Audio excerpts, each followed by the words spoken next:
Video में हम लोग देखने वाले मोल फ्रैक्शन।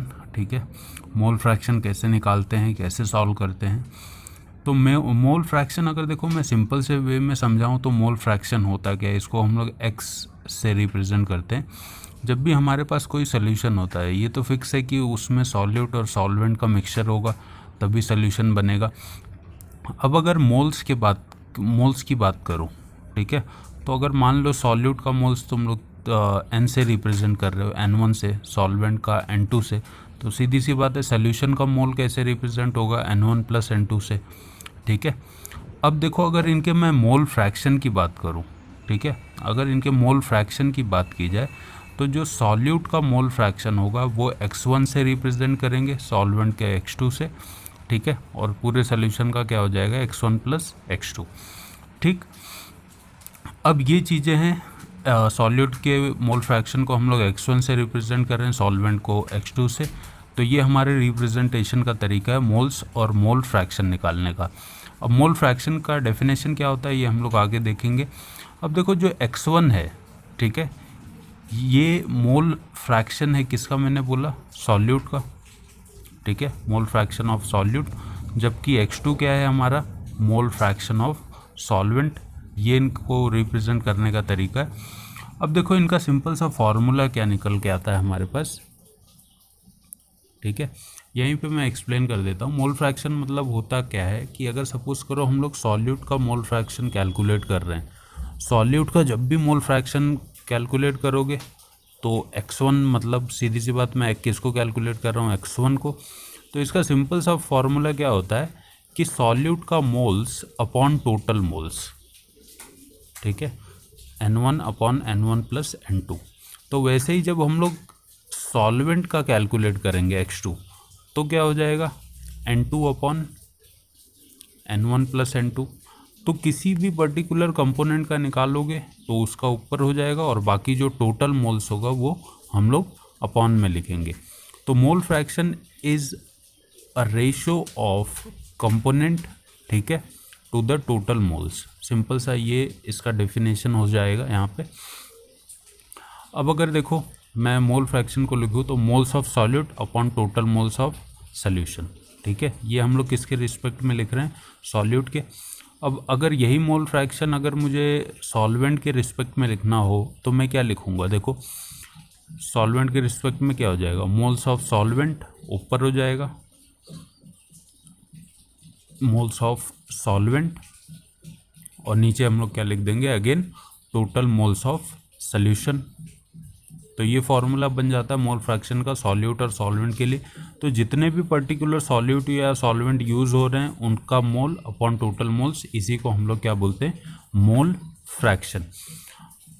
अब देखो ये तो हो गया सिंपल सा इनका रिप्रेजेंटेशन का तरीका, x1 और x2। ठीक है, और एक चीज़ हमेशा कॉमन होगी, जब भी सॉल्यूट और सॉल्वेंट का मोल फ्रैक्शन ऐड करोगे तो वो हमेशा कितना, 1 के इक्वल आना चाहिए। अगर ये 1 नहीं आ रहा है तो मोल फ्रैक्शन तुमने गलत कैलकुलेट किया हुआ है। अगर दोनों का एडिशन 1 आ जाता है तो तुमने मोल फ्रैक्शन बिल्कुल सही किया है। अब अगर देखो डेफिनेशन की बात की जाए तो मोल फ्रैक्शन मैंने बोला जैसे x से रिप्रेजेंट करते हैं, ये किसी का भी हो सकता है, सॉल्यूट का भी हो सकता है, सॉल्वेंट का भी। तो क्या मैंने बोला था स्टार्टिंग में, it is defined as the number of moles of particular component, ठीक है, to the ratio of total moles of the solution. तो अगर इसको वर्ड्स में लिखना हो तो हम लोग ऐसे लिख सकते हैं, it is defined as the ratio of moles of particular component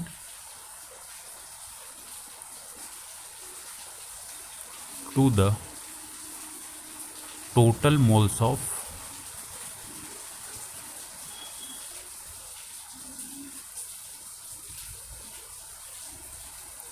of the solution। ठीक है, आगे मैं एक एग्जांपल भी सॉल्व करके बताऊंगा मोल फ्रैक्शन के ऊपर कि मोल फ्रैक्शन हम लोग कैलकुलेट कैसे करते हैं। तो सिंपल सा फॉर्मूला जैसे मैंने पहले लिखा था, again x1 is equal to n1 upon n1 plus n2, x2 is equal to n1 plus n2। ठीक है, अब n जो है यहाँ पे मोल्स को रिप्रेजेंट कर रहा है और x जो है किसको रिप्रेजेंट कर रहा है, मोल फ्रैक्शन को। और मैंने जैसा लास्ट टाइम बताया था x1 प्लस x2 हमेशा कितने के इक्वल होगा, 1 के इक्वल आना चाहिए। अगर इसको मैथमेटिकली सॉल्व भी करोगे तो ये 1 आंसर निकल के आएगा तुम्हारे पास। अब एग्जांपल में देखो क्या बोल रहा है, 23 gram of ethyl alcohol is dissolved in 54 gram of water, calculate mole fraction of ethyl alcohol and water in the solution. अब इथाइल अल्कोहल हमारे पास क्या है, C2H5OH। अब देखो यहाँ पे मोल्स वगैरह निकालना मैं नहीं सिखा रहा हूँ, मोल्स वगैरह निकालना आना चाहिए। अब ये सोल्यूशन है, सोल्यूशन से मेरा कोई लेना देना नहीं, इसका 23 ग्राम दिया हुआ है, इसका 54 ग्राम दिया हुआ है।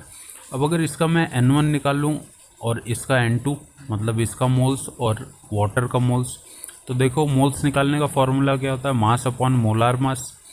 अब अगर C2H5OH का मोलार मास तुम निकालोगे तो ये आएगा 46 ग्राम पर मोल, और वाटर का हम लोग निकालेंगे तो ये आएगा 18 ग्राम पर मोल। ठीक है, ये तो मोलार मास हम लोग इजीली कैलकुलेट कर सकते हैं इनका। अब यहाँ पे करना क्या है, मास अपॉन मोलार मास मतलब 23/46। ठीक है, तो ये डिवाइड होकर कितना आ जाएगा, 0.5। मतलब सॉल्यूट का मोल्स कितना आ गया, 0.5। अब आगे इसका मास अपॉन मोलार मास। ठीक है, तो ये कितना आ गया, N2 की वैल्यू हमको कितनी मिल जाएगी, 3। तो ये इसका मोल्स मिल गया। अब हमको N1 और N2 की वैल्यू मिल गई है, हमको सिर्फ क्या कैलकुलेट करना है, X1 और X2। हमको पता है कि इथेनॉल सॉल्यूट है और वाटर क्या है, अपना सॉल्वेंट है। तो ये X1 हो गया हमारा और ये X2 हो गया वाटर। अब देखो X1 और X2 कैसे कैलकुलेट करेंगे, N1 N2 की वैल्यू हमको मिल गई है 0.5 और 3। तो X1 इज इक्वल टू, देखो हमने फार्मूला क्या लिखा था, N1/N1 प्लस N2, जबकि X2 के लिए हमने क्या फार्मूला लिखा था, N2/N1 प्लस N2। तो अब देखो इसको अगर मैं सॉल्व करूं तो N1 की वैल्यू अपनी 0.5, अगेन N1 0.5 प्लस N2 हमने 3 निकाला था, मतलब ये 0.5/3.5 हो जाएगा। दूसरा इसको अगर मैं सॉल्व करूँ तो ऊपर 3, 0.5 प्लस 3 तो 3/3.5। तो इसको जब कैंसिल करेंगे तो हमको X1 की और X2 की वैल्यू देखो क्या मिल जाएगी, ये तो सिंपल सा 0.9 के नियर अबाउट आएगा, और ये आ जाएगा तुम्हारा 0.1 के नियर अबाउट X1, और ये हमारा क्या मिल गया, X2। अब देखो मैंने बोला था कि अगर इनकी वैल्यू 1 नहीं आएगी ऐड करने के बाद तो वो गलत हो जाएगी। अब अगर मैं X1 प्लस X2 को ऐड कर दूं तो 0.1 प्लस 0.9 कितना आ जाएगा, देखो हमारे पास 1.0। तो डायरेक्ट हमारी वैल्यू कितनी मिल के आती है हमको, 1। इसका मतलब हम लोग ने जो भी नंबर ऑफ मोल्स निकाले हैं और मोल फ्रैक्शन निकाला है वो क्या है, हमारा राइट है।